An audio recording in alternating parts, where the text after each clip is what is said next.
Hello and welcome to the 21st Compassion Check-In. It's Wednesday at noon, which could only mean we're here for compassion with my friends who are around the world, all around the world, and from all around the world, and just universal spirits anyway, wherever they would be in the world. Today our topic is integrity.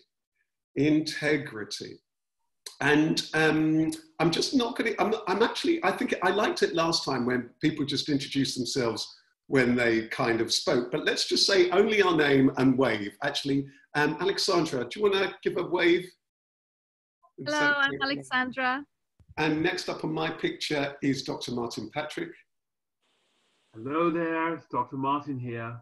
Excellent. And next on my picture is Frank Munro.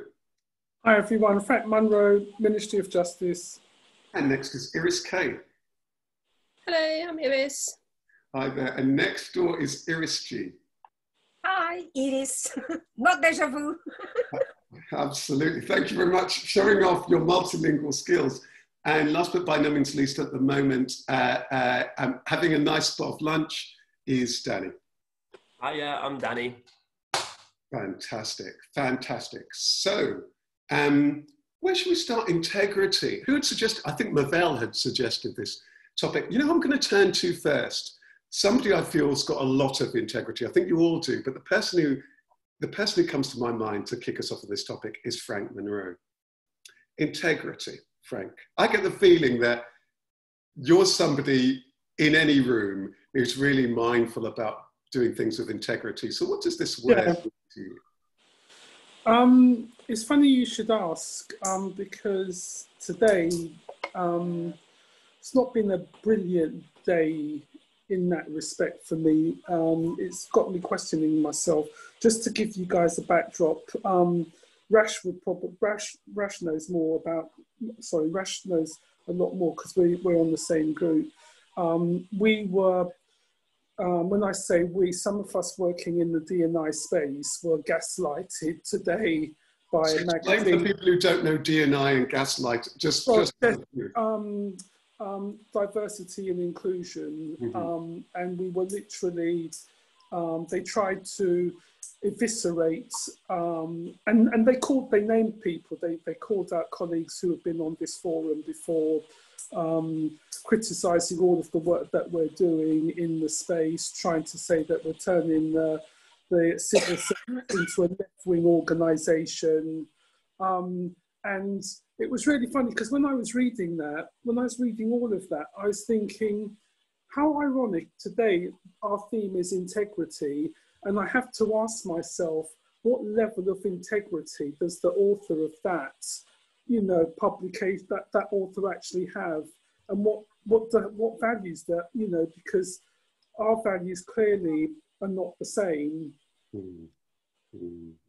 Very powerful what you're saying there, Frank, and thanks so much for sharing that, isn't it? Sometimes this integrity word just jumps to the fore at a moment, isn't it? When our values, when something comes to the fore, where we feel, hang on a minute, there's an integrity question here. Is this person acting with integrity? Or I have to act with integrity here, and it brings up this stuff about values, and it can be very, very uncomfortable, isn't it? And it makes us question all sorts of things there. Integrity. I think when it makes you uncomfortable, I think it then leads into the space of intimidation, in so much as that it makes you start to behave in a way that you wouldn't normally behave. And it's about, maintaining that integrity so you don't step out of that lane. So you're always true to yourself. It's interesting. I want to turn to Iris G for a moment, because it's interesting. We just, before we kicked off, asked about integrity. And one thing that just jumped through my mind was this thing about when interpreting a word like integrity, there's a lot in this word. I'd love to know your definition of this word, and I'd love to know sometimes when you're interpreting, how easy a word is a word like integrity to define, let alone to explore. I just thought it would be lovely from partly your background as an interpreter, this integrity, because it's a loaded word. There's a lot in it. Over to you. I think that a quick way of answering that is, as an interpreter, integrity is about being neutral, which means that sometimes you are actually you are working against your own values, you are working against things that you believe, because actually you are not. Although you physically are there, someone is just borrowing your voice in another language. And this is one issue that we discuss a lot with interpreters, because some interpreters just think, oh, I can just change this or the other because what they are talking about, the government in my country is not what I agree, or what they are talking about, this or that group is not what I agree. And then you think you don't have the right to do that, because although the person is hiring your vocal cords and your ability, nothing else. And it is hard. I used to work for the Home Office for over 10 years, and I worked with the National Crime Agency for the same amount of time, exclusively for them. And I worked in loads of operations of removal immigrants from the UK. And actually one day I had to stop working doing that, just because when we had or started an operation in a factory, one person managed to look, one Brazilian looked into my eyes and said, you could have given me a clue that these were police officers, because we went to the factory to do a training. So all the employees were put together for a training, when actually it was just to remove the immigrants from the factory. And this is normal. It's a way of doing the operation. And when he looked at me, and then I just look and say, why should I do that? And then he just told me, I mean, I didn't ask him. The person just told me, yesterday I bought a house in Brazil. I managed to pay my debt to come here 2 weeks ago. And then I cried for weeks. And I could not do the work anymore, because I say, I'm not, my loyalty is with my client. Doesn't matter what I'm doing. If I do not agree with the work, I should not do it.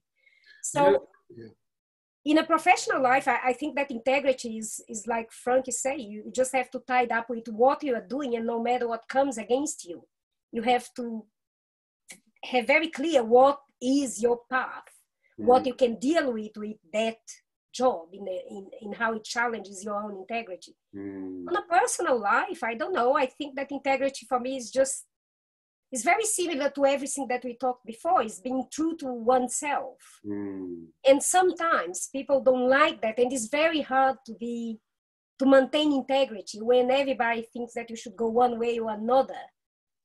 And I don't know, to maintain even friendships, and I don't know.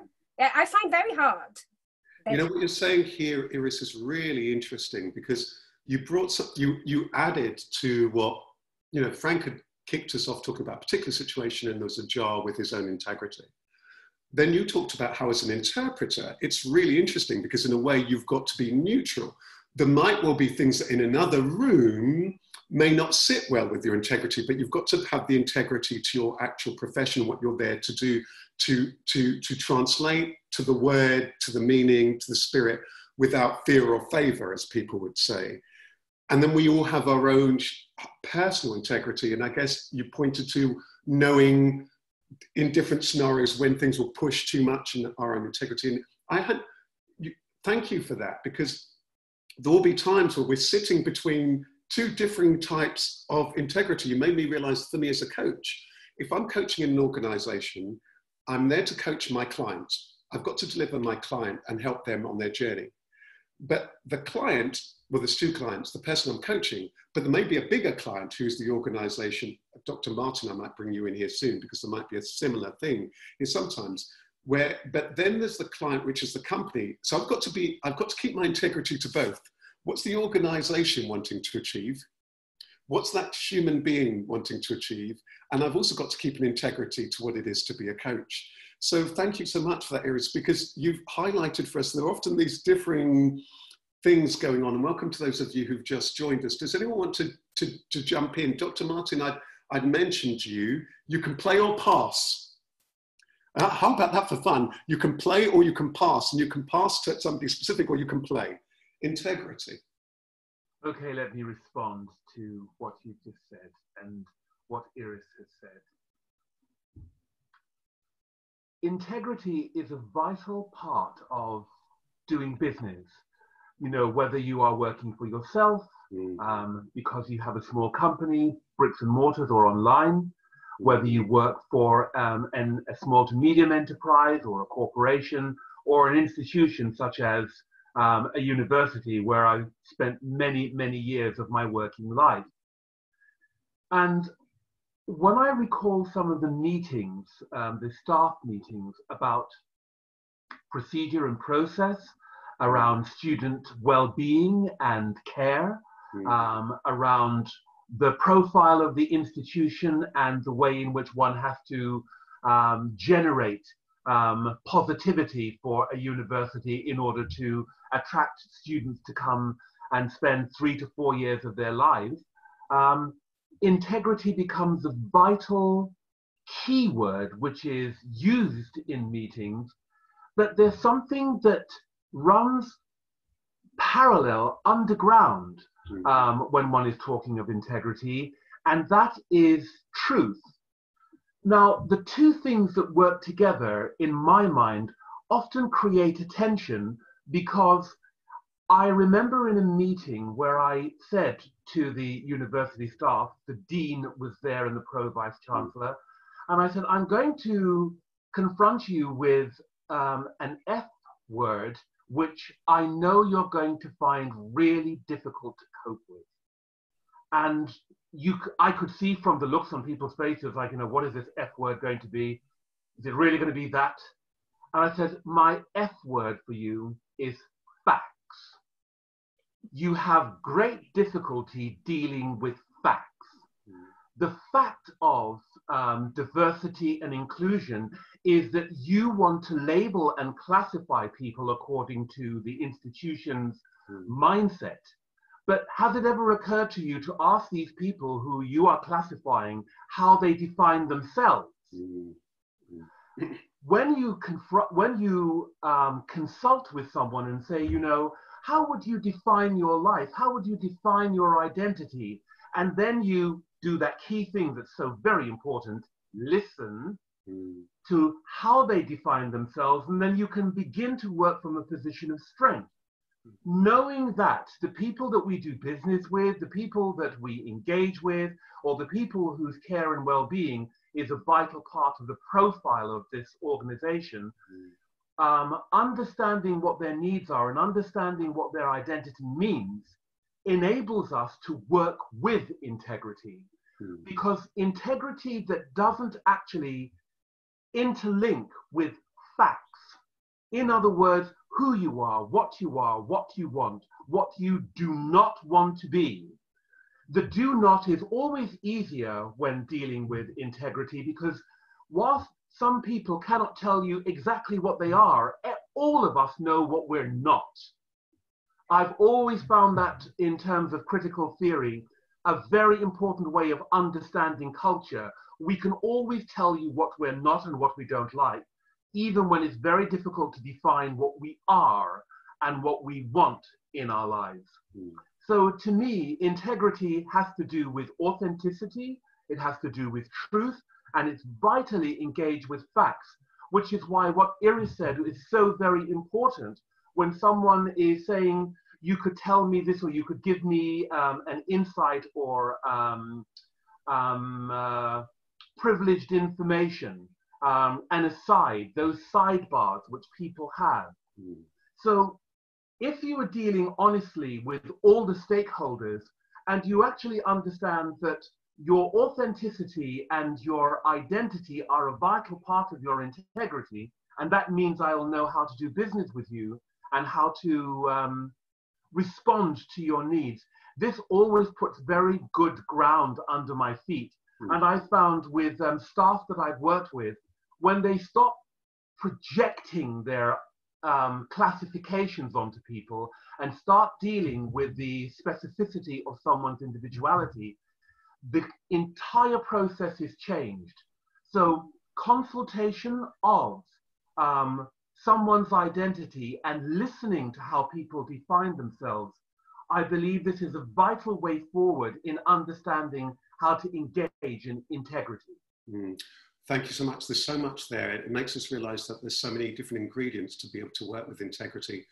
So there's something that we've talked about understanding oneself, but we need to be able to understand the other and be mindful of the other, or give the other the space to, as Dr. Martin's saying, to explain, for them to just be heard.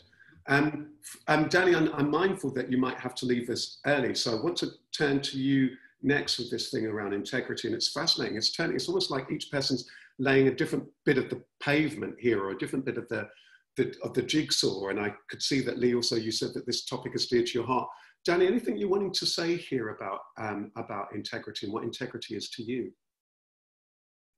Yeah, thanks, Dr. Martin and Iris and Frank as well. Like, they've all been this is a really big topic. I think it almost deserves a bit more than an hour, I reckon. I will have to leave early, which is such a shame. So I'm going to hopefully catch the rest of this if it goes up online, because it is so important. It's a real strong word, I think, to put out there. I was listening there to Dr. Martin, and I really like the F word there, the use of the F word in integrity. I think that is a really good word to bring to the forefront. I guess where I'll come from is that I think for a long time I'd lost a lot of my integrity. I didn't quite know what my truth was. And so it was a search to try and find, what is my integrity? What is it that I'm looking for? Where do I stand? I'm not, like Dr. Martin said, you sort of know what you're not. And I always struggle with trying to find out what I am. And there's loads of little tools and tips that I've picked up along the way. And I'm not going to sort of give a big story, but the things that helped me when finding my integrity was just doing some simple, almost business tasks. When you're looking at opening up a business, or you're looking at starting a business, and quite rightly, you need a lot of integrity to do that, to know and lay down the path of what you want to do. And I almost see life, for me anyway, is very similar to business. There's a plan, there's an action. You've got to sort of know where you're wanting to go, or if you're on the journey, at least enjoying the part of life and a part of the business journey. And the things that strike me, and I know Rash has sort of got a great book out there, which I've just started reading actually, to do with, following your heart and in business, which very different business books to what I've read before, but the fundamentals are so there, and I like the way Rash writes it. But within that, there's always the core values, listening to your core values. And for me, it was almost hard to find out, what are my core values? So I ended up drawing in the sand as well, like a big tree, like the trunk of the tree, then you have the branches, and you have the sort of everything coming off of that. And it's almost such a simple way. And I think, a lot of people may have picked this sort of notion of doing this up in the past, but you can kind of write down exactly, where are my core values? Where are they lying in the trunk? Where are they lying in each branch? Where on the leaf is it? And figuring out whereabouts it sits within me. And I think it's not until you actually discover a bit more deeper into those levels, for me anyway, I've not been able to understand truly what my integrity actually means. So it's quite easy to be swayed one way or another by different people's integrity. And I guess that's what, with Frank at the beginning, like reminding myself that although it might not fall in line with my own integrity, it's hard to listen to somebody else's if it doesn't align with your own. But if you're strong with your own core values and your own core being, we can be compassionate towards others. And that's, I guess, bringing this whole group together, is that we're compassionate people. And in order to have compassion, we have to also listen to other people's views. We may not agree with it, and sometimes it really hurts. And, I've been in situations where it really hurts to hear somebody else's integral view of things, and it deeply cuts because it doesn't sit in line with mine. But actually that's for them, that's their journey, and I can only have that impact on myself. I think listening, like Dr. Martin said as well, is so key, and deeply listening, or active listening, they call it, don't they? So really, again, it's something I picked up recently of actually actively listening with integrity. It's so hard to just say it, but so easy to say it, but so hard to do it.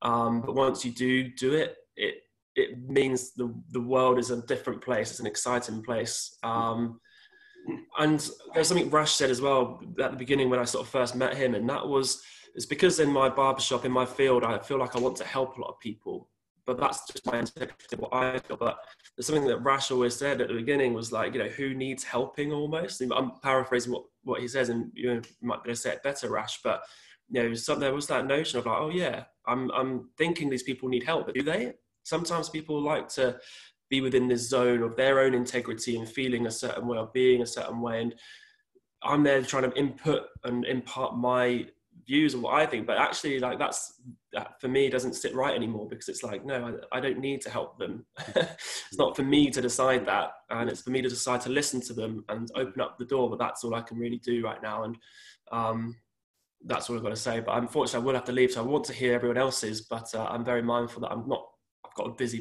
day, so I really apologize, but thank you for listening anyway. And thank you for that integrity. And I really had so many rich things in there. I love this analogy of the tree, because I think that's a very, very powerful way to look at this thing. You know, sometimes there'll be certain things at the trunk that they are unquestionable. I have to do this, you know, that it's clear, it's consistent. As we move up toward the branches, that sometimes how we need to act might vary depending on the situation. So depending on the client and where they are and what's going on, integrity might mean doing different things. Integrity in one situation where somebody's really lost might be saying, I can see you're struggling right now. Would this help you? Or let's even pause this session here, or what have you. Whereas an integrity with a different client might look very, very differently, but knowing what and the trunk, what underpins that, and what we're making those different decisions based on. So I love this tree analogy. And very much. if I can just say in regard to Danny's metaphor and analogy, is that your tree, do not forget, it's the roots. It's the roots of that tree that is your own authentic truth, reality, honesty, heart, blood, mind, and belief. If your roots aren't any good, what grows up will not be of any beauty or of any substance. So it's your own roots of that tree that's what gives life to everything that comes out of you. And that's where the beauty lies. Right. And also, just before I jump to Aleksandra, who was the first person on the call, I love that, that addition, Dr. Martin, because as Danny had highlighted, that, and what works well with that analogy is that it's not a one-shot deal. We've got to keep visiting it. So it might well be that the tree needs to continue, it needs the nourishment, it needs the rain, it needs to be the water and all the nutrients. Otherwise, suddenly the integrity can kind of go, or we haven't checked in, or things have shifted, and so on. Aleksandra, I know that integrity is really important to you, and you're somebody who works with such, I get the feeling, there's a word almost, you really are so mindful. It's almost like with each step, you're very mindful to ensure that it's done with care. It's not just something that, okay, here it is. You seem to be somebody who's very mindful from moment to moment. Tell us a little bit about what integrity is to you. So just connecting to what Danny said and Dr. Martin about the root. Can you hear me well? Mm. Yeah. I just realized, because I came back to my hometown after leaving when I was 17. So it's been like 33 years I've been around the world, but everybody that I met last 2-3 weeks, they were like, oh, you didn't change at all. And I was like, okay, thanks so much for all these years of meditation and study and degrees. And I'm still just a girl for them, you know, that, but actually, of course, I was very glad, because that means that the roots, I'm just me. It doesn't matter whatever those branches, ornaments, you know, they don't matter to these people. And then also I was always very kind of proud of my own integrity. You know, almost like my ego was like, I have this integrity. I know always what's right, what's wrong. But now when I came back here, I realized there is a big integrity, because it's not just me. Everybody knows my family. Everybody knows my grandparents from both families. Everyone knows my aunts. And so there's this integrity that is like these roots that just go deep and wide, and they carry you, because it's not just my integrity. I kind of just, yeah, I'm the product of that. And then you don't want to disappoint. Of course, there's a bad side of it. There's a lot of social control in small towns and villages, but you don't misbehave, because in London, I suffered seeing people, you know, uprooted. They didn't have roots. They didn't have criteria. They didn't have heroes. They didn't have models, or, you know, because I just could not misbehave. I didn't want to misbehave, because, so I was just like, you know, a normal person, and you create this integrity, just so normal. It's not like something I decided to have integrity. It's just like normal. You know what's right, what's wrong, because you were you know, you just know what you don't want your grandparents to be ashamed of you, something. So it's like, so for me, this is always like, even when I was studying in Zagreb, in Croatia, when I moved, you know, and all these big city and new things and journalists and parties, but I was like, would my grandmother be proud of me, you know, or not, if I do this or that? And that kind of always stayed with me in case I had a doubt, but kind of you don't have doubt because you just know what's right, what's wrong. And then especially now it was really reconfirmed, the coming back, it's integrity is like almost like a character or something. I don't know. I think you can maybe change, or if maybe you need to change or something, but it's really like inside of you, that how you were raised. And that's why I feel really blessed and fortunate, because Lee and me, we talked before, I'm really compassionate for people who don't have this. I understand if I were raised somewhere when parents were working, I was raised by video games, I would be the same. I would see violence and eat bad food, and, you know. So I really have a lot of compassionate energy for people who are not really manifesting their integrity yet. Such a beautiful contribution, and that last bit I think is a really important theme for us all, isn't it?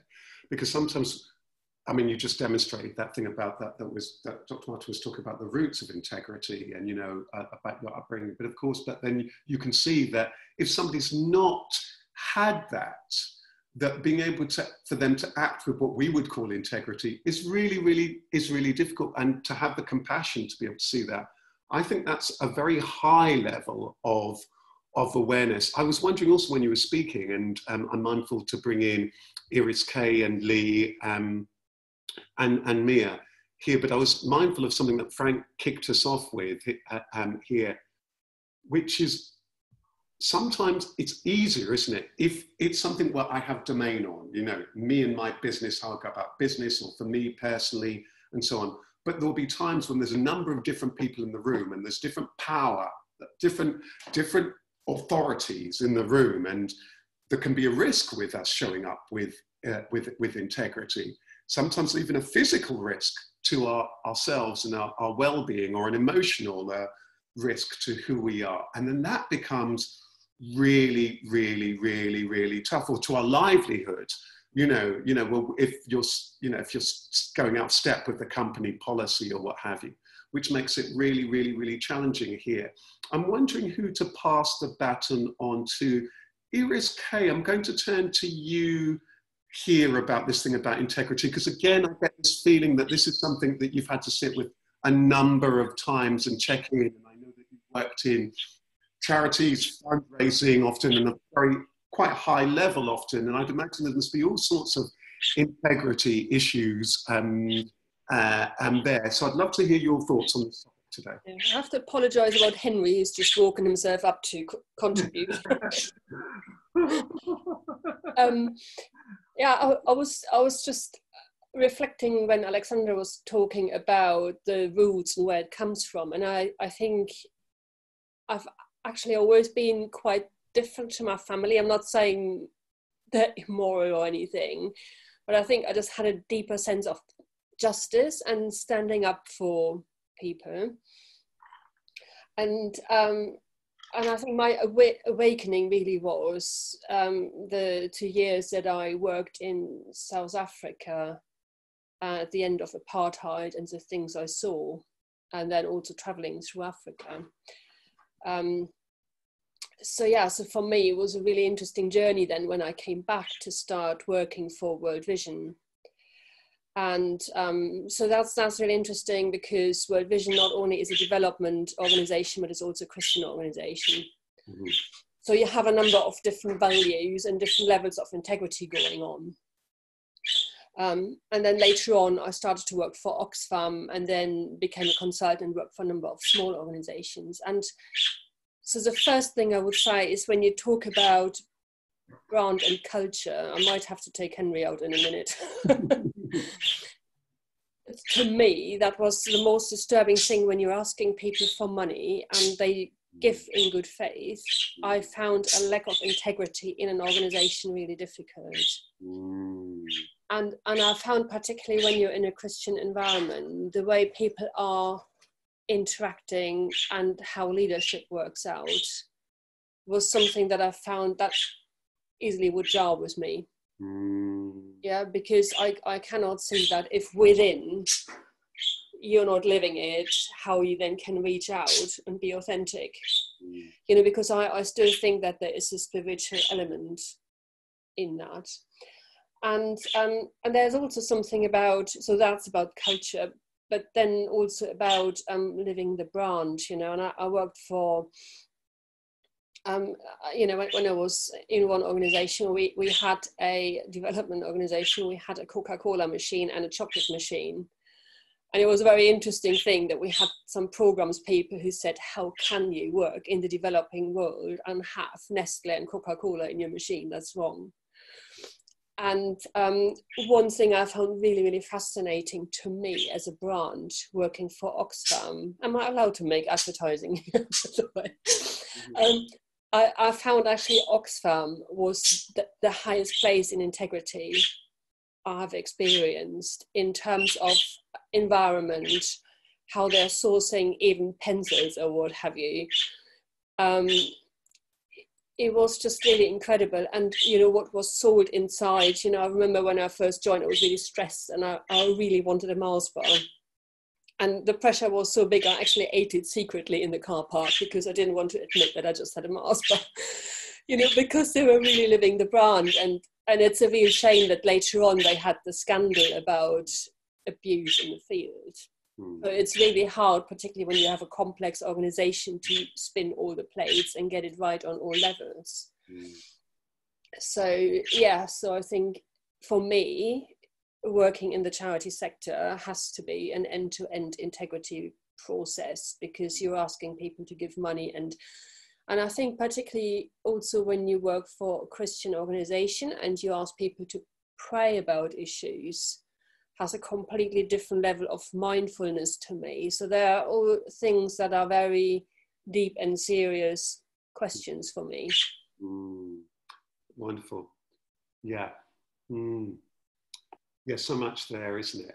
And I like the fact that you could tell that you're always sitting with these issues to see how they sat with you. Lee, you were just saying, you put into the chat a while ago that this was topic really chimes with you. There's a lot of depth to this, isn't there? I think Danny's just having to dart off, so we'll wish him a goodbye. Have a good day. And we'll pass over to, Lee, integrity. Yeah, it's a massive topic. I mean, being here today, I really didn't want to miss this. As soon as I heard the word last time, I was like, I have to make that call, whatever I do today, even though it's a crazy day. But I think it's just, and it so chimes with exactly what is going on for myself in my life, and also with the work with Aleksandra and the work with Debbie, who you spoke to this morning, who also really wanted to be on the call. But I think she'll watch it. Integrity for me is, I think it's the foundation of so much of, you know, what I'm involved with and what I involve myself in, and it's been a really, really, really tricky process in not always you know, finding out what your integrity is, what your own integrity is, but also what that means and how that means you show up, and what that is, what the expectation is you have from others. Also, if you want to align yourself with, you know, in a space of integrity, aligning yourself with people who work with integrity, who come from a place of humility and compassion and wisdom, but at the same time who also have integrity and who have the courage to speak truthfully and to speak honestly and to work truthfully and to speak honestly. So I think, you know, it's been such a privilege working also with Nuran and with Debbie, and we're all finding out about each other as we go along, because it's a process. It's not, you know, that can mean something slightly different to everybody. You know, everybody has the understanding of what that word means to them, or who they are as a person, or what their values, or what their moral compass is of the, you know, the reason why they do things.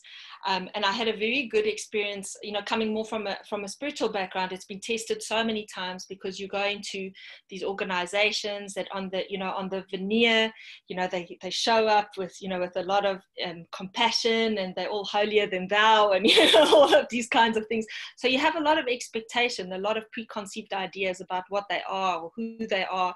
And then only when you get to know them, when you go a little bit deeper, you know, does it unravel a little bit, or does it expose more of the heart of what's really behind. And there's been quite a lot of disappointments, but I've been very fortunate. I've always aligned with very good people. I don't have many, you know, kind of material riches, but I definitely have riches with teachers, with mentors, with working with good people. I've always been very fortunate.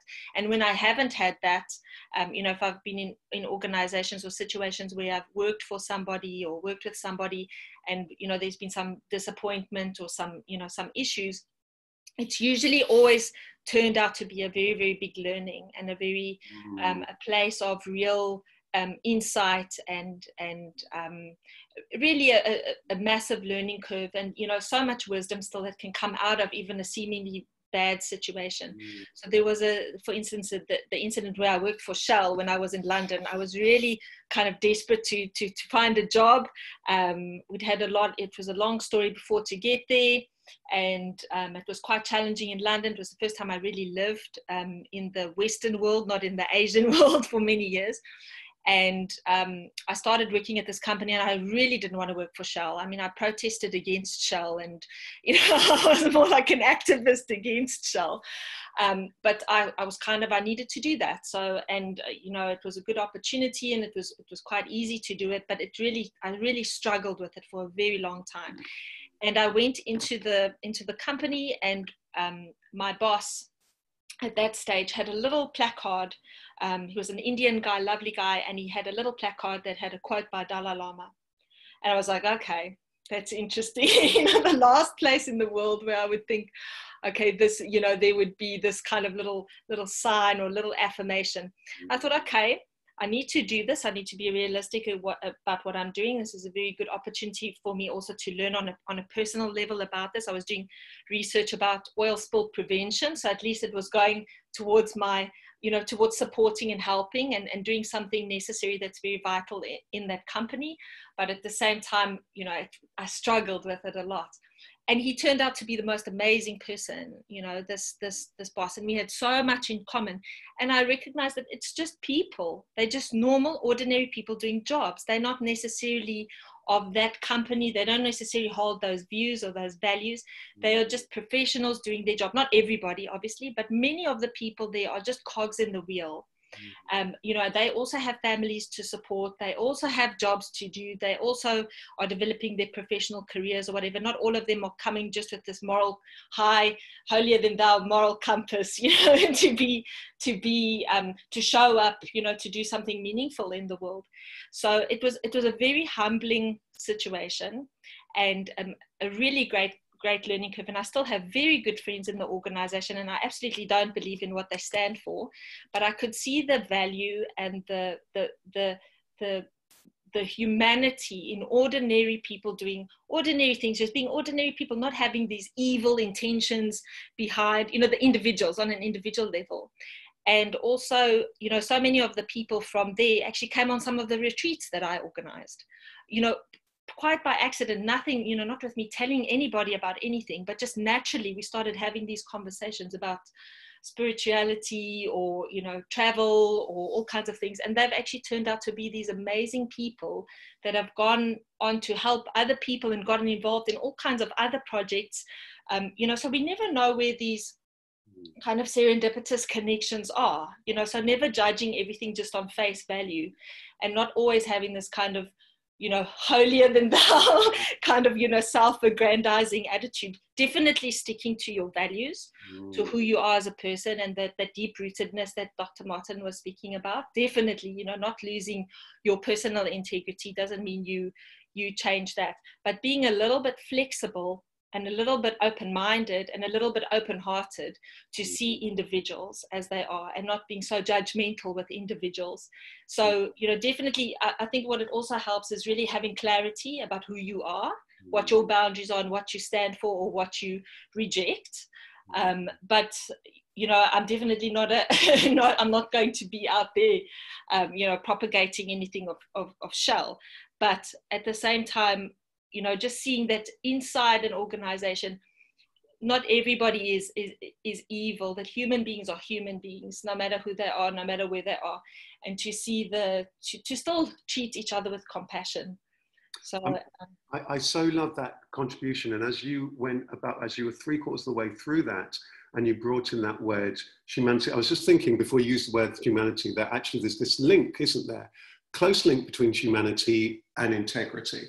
And I was just thinking, as you were talking us through that scenario, that lovely scenario there is within shells, this guy who's got Dalai Lama quote.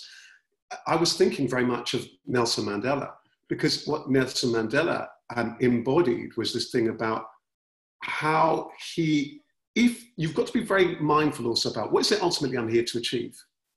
Ultimately, if I'm trying to achieve peace, for example, I'm going to have to work with people who see the world differently and have a completely different sense of integrity, or none whatsoever, right? I've got to be able to work with people who've got I might perceive have got no integrity. So I think the journey that he went on is a very powerful one, and how he worked with, you know, the prior governments, how he made the Prime Minister his deputy. This is working with deep strategy, a deep sense of humanity, and an awareness of how is it that we arrive at real deep healing. It's a very, very rare that often we can put aside my own very, you know, we sometimes have to go even deeper. So the thing that Dr. Martin introduced with these roots is really important. Sometimes there's even deeper, even deeper truths, aren't they, that run even deeper. So I might be very much here just stuck in my trunk. Great. But if I go to the roots, what's this root that connects us all? All of a sudden I can speak to that other person. I remember once somebody saying to me about, somebody became a good friend of mine. Oh, this person, they're this, they're that, they're that, they're that. Have you ever had this experience? And I thought, really? They're actually a fine human being. But if I carry these stories that they're this or that, we're going to find them, isn't it? You know, we all have feet of clay. So I think we've got to be very, very careful. And that, I wanted to just say one more thing. I think that there's something, you know, also about, and we were speaking about this a lot this morning with Aleksandra and with Debbie, actually, you know, that sometimes you need to, you say this often, Rasheed, you know, that's why I love working with you, you know, and why we gel together, because we stand for the same things, you know, we about people, we about deeply caring about people. And, you know, it's so important to find those alignments with other people who share that, but also then meeting people sometimes where they are. You know, sometimes that whole process of somebody uncovering who they are, everybody's at a different stage of their journey. You know, sometimes you meet someone who's less or more spiritually evolved, or, you know, evolved as a human, and sometimes it's just because they don't know who they are yet. You know, like kind of wearing the t-shirt that you're wearing today, you know, they don't know who they are. It's a process, you know, so always having this, you know, this extreme judgment, you know, things can change all the time for people all the time. People are constantly on this evolutionary process. Sometimes people evolve in a better way, or in a, you know, sometimes in an opposite way. But, you know, it's such a process. It's like working with Nuran, for instance, at the moment. You know, there's so many issues of trust, where she hasn't been able to trust anybody because people have let her down. So then having that patience and that compassion with people to see, you know, don't label this person from the beginning. This is how they are, or this is who they are. This person might change. They might actually evolve into someone absolutely amazing. I mean, she's already amazing, but into someone even more amazing, and empower even more people. So I think it's really important that kind of humility also, and that you're allowing the process for yourself and also for others. Wonderful. I'm just about to bring in Mia, and as you were saying that, just a tail end of something came to my mind. I was just thinking as you said that, makes me think, the person who might be, maybe you're old enough to remember when there'll be like milk carts and they'd sometimes have milk and they'd have sometimes bread. The kid who might steal a loaf of bread off the milk cart, I'm not condoning, might be hungry. Have we thought about that? You know, we thought about that sometimes. So I think that what you're saying here, Emily, is deeply profound and sobering sometimes, isn't it, for us to bear in mind. And Mia Morris, OBE, integrity. And I love the way you're sitting there learnedly, just soaking it up, and always diligently. Oh, you just need to unmute yourself, Mia.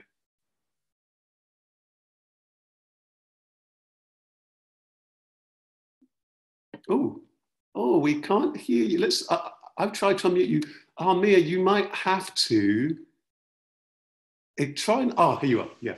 Yeah, just as I'm still in my night dress. It's such a miserable wet day. It's like autumn out there. Right, integrity. I've made some notes. It's a way of life. Can you hear me? Mm-hmm. Yeah. Values. I thought of a lot of it's about humility, being dignified and carrying yourself with pride. It's about optimistic and seeking new boundaries and new roads. It's powerful, and it also gives you clarity. It's really beautiful.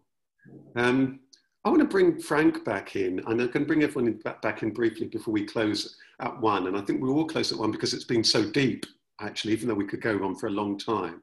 But Frank, something just tells me to bring you back in because you brought us in with a real life issue around where integrity had emerged. And I'd love to know, especially with somebody with a lot of integrity, just your thoughts or feelings right now.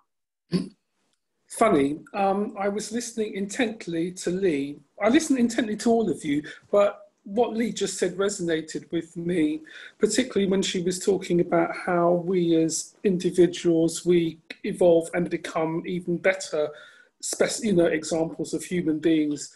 And I had a conversation earlier this week, and I was saying to colleagues, one of the life-changing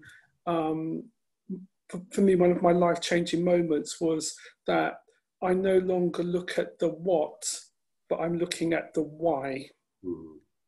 Because I find that when I'm looking at the why, that aligns better with my integrity. And I can see how that has evolved over time as I've got older, basically. I think that's so useful. It makes me think of sometimes, I think that it comes up in some spheres of coaching and I guess that the spiritual side of self-development, that sometimes when people are, it's something I use, that sometimes, especially if I'm finding something difficult, or somebody difficult actually, usually it's not a thing, it'll be people, I always ask myself, hang on a minute, and if I'm going to have a conversation with somebody, what's my intention here? I'll always ask myself, because that's a really good one. Is my intention to prove that I'm right, or is my intention to really help, or to come to some kind of common ground? So when you ask yourself, what's your intention? It's deep. It ties in absolutely with this why. But I'm going to invite each person to maybe just briefly, what's your takeaway? What's the thing? What's your note to yourself from today? Frank, who would you like to pass?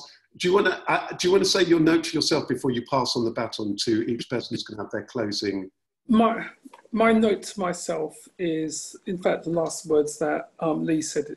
It's recognizing that we can change and we evolve, and our integrity does actually shift with time. Very powerful, very powerful. Who would you like to pass the baton to? I'm passing it to Lee. I don't have anything to say. I think my takeaway is definitely that lovely, just that lovely, the resonance of what everybody has said. And I'm so sorry, Frank, and I joined in when Iris was already speaking, so I didn't hear your conversation, and I can check it later. But I think it's it's so important to align ourselves with the right people, and to be quite fearless with that sometimes, but also really that humility to give everybody a chance, even sometimes when it's hard, when you're like, oh my God, do I have to do this again? But people surprise you. People surprise you all the time. And sometimes it's just that little thing that can shift everything, and that analogy that Danny used of the tree, and Dr. Martin was saying of the roots, that's such a powerful visual, of knowing who you are, being clear about who you are, but then some of the other things of how you show up that can kind of shift. So true. Who are you going to pass the baton on to? Wonderful points there. Aleksandra. Aleksandra. So your closing thoughts, your takeaway, your note to self. I don't think I have much to add. It's just what everybody said. It's wonderful, and you know, I was given a second chance also so many times. I did many mistakes. I learned from my mistakes. I still do mistakes, and just to be patient, to be optimistic. I think what Frank said, and me, I especially like to have this optimistic, positive attitude that things can develop. So this is, I think, integrity, believing in the humanity of each, in the goodness of heart of each individual. I like that. Who are you going to pass the baton on to? And as you're just thinking about that, there's something you said there which is very powerful for me. I was just thinking that, you know, when you're dealing with somebody, to ask oneself, would you like to be given to be able to carry that chance of being given a second chance? Do you know what I mean? In other words, knowing that we will fall down. So if so, that we need to afford that to everybody else, right? So who would you like to pass the baton on to? Dr. Martin is just here next to me on the... So Dr. Martin, you all take away your note to self. Don't lose faith in people, because it's very easy to be dissuaded and to be cynical and to be disappointed and worn out. But if you lose faith with people, you're actually losing faith in yourself. And that, I think, is a very important realization that I've come to at this stage in my life. Acts of kindness constantly remind you of your own worth on this planet. And when you do them, you feel wonderful. And it requires you to have faith in people and yourself in order to keep going on. So integrity to me is very much about having faith in total strangers, people that you don't know, believing in their heart. That's wonderful. That's really wonderful. I think that's really beautiful. That's musical. Just before I ask you to pass the baton, it makes me think of a quote of mine, which is, don't get disheartened 1 mile into a marathon. You know, sometimes it's so easy to get disheartened 1 mile into a marathon that we lose it. So I love that thought about don't lose heart, keep that faith, have that faith in other people and their possibilities. It's very beautiful. It's optimistic in itself. Who would you like to pass the baton on to for their closing words? Iris G. Iris G, your closing thoughts and advice to yourself, and you'll just need to unmute yourself. I was going to forget that. So, thank you. Actually, IUU take from today, I like what Dr. Martin said at the beginning, the specificity. I love the word specificity of each individual. And I definitely will use Dr. Martin's fact with all the drama that he made with the F word, because I think that actually sometimes integrity has to do with that. A very short story. When I was very young, I was involved in a project with criminals in Brazil. And one criminal taught me something that until now I use when I see something that I sort of do not understand about deviant behavior. In the middle of the interview, I was trying to understand why he was violent, because he had killed people before. And then he told me, well, the first one that I killed, it was just because I went to rob his watch. And then he kept telling me, no, don't take my watch because I have children. And, you know, this is worth a lot for me and I work really hard.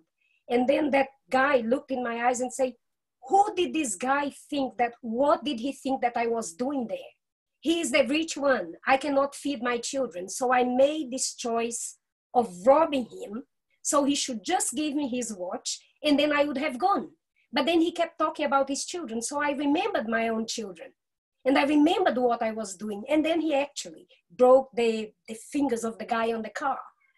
And, you know, if you look at him, he is a violent person, but the whole 1 hour interview that I had with him, actually he didn't start violent. He became violent because he was put in one situation and then he started to justify himself. Years later, I am in the UK and I am put in a very similar situation doing research with women that were in prison for life. And when you are trying to understand the point of stresses that led them, most of the time they have been victim of abuse from their partners for years. And one day they just break and they kill the partner. And then when you understand that bit, you understand it is facts. They are not that person, it's facts. And then if you understand everything, there is a lot of integrity on what they've done. The action is not right, but there is a lot of integrity when they explain to you the reason. And then it goes to all that you are saying now. You have to have a bit of patience with the human being, because integrity is not easy to maintain at all times. And our integrity sometimes can lead us to do acts that are completely against what we understand as integrity. But then actually, if you look at them in context, it has some integrity to what the person has done. It's very I know powerful. it's a bit heavy. No, but it's powerful. And I think, again, it ties in with this point. It ties in powerfully with the point that, for example, Lee have made this, and it's been built on this humanity. Because if we're wanting progress, if we really, and for me, it reminds us of why we're here for Compassion Check-In, you know, that, and for me, I have a quote which says, everything boils down to love and compassion or its absence. Everything boils down to love and compassion or its absence. And what the stories you describe highlight that somebody's not had that self-love. They haven't had that support, that they've been pushed here and there. So it reminds us to try and find in our heart that compassion that might help people to grow and turn from that. Because also it makes me think ultimately, you know, in those things, and very, very briefly before I let everyone else kind of finish, but for example, in the criminal justice system, I often think, do you know, because there's lots of debates about that, do you actually believe that somebody can change or not? For me, would be my argument with anybody in the criminal justice system. If you don't, it ties on something Dr. Martin said earlier on, we might as well all just give up right now. If you don't believe that any human being can grow or that thing, then what's the point? You might as well, as soon as somebody steals, your baby steals a toffee from the top drawer, you might as well just give up. So how is it that we're able to grow? And you're so right. It can bring about all sorts of challenging things, or take us in all sorts of challenging, difficult rooms. But how powerful when people will go into those rooms where everyone else has run out of, right? So thank you so much for that. Who would you like to pass the baton on to? I think you've got Iris. I think you've got Iris and Mia, and as Aleksandra said her final word. Yeah. I think that I will pass it on to Iris. One of the things with those interviews that perhaps I should complement, in both cases, I remember that part of my recommendation is more work as a society for the people to avoid putting them in that situation. And then I think that this sort of thing calls to question we as a society, that we lead other human beings to do such acts because we haven't done something at the right time. I will pass it on to Iris. Wonderful. So thank you for wrapping that up, because I think it's a powerful wrap up to that. Yeah, Iris. Yeah, I think, I was thinking a lot about integrity today, actually, anyway. And I think for me at the moment, it's actually a lot about being grateful in a country where I live at the moment, and it's a choice. And I finally made the step to become British so I can vote. And that's a matter of integrity, you know, because I have to say a lot of my friends, they have left or they're about to leave. So to me, that's a matter of integrity that, you know, if I accept the UK as my home, I get involved and do something about it. And I think we're living in a really interesting time. There's a lot of upheaval and big changes bubbling up everywhere. And I think there's wisdom in knowing when to pick a fight and when is the right moment to speak up and get involved. And it's a fascinating phenomenon around the world, I think, at the moment, what kind of injustices are washing up in the time of COVID as well, where it's actually really risky and people really have a lot of other problems to worry about.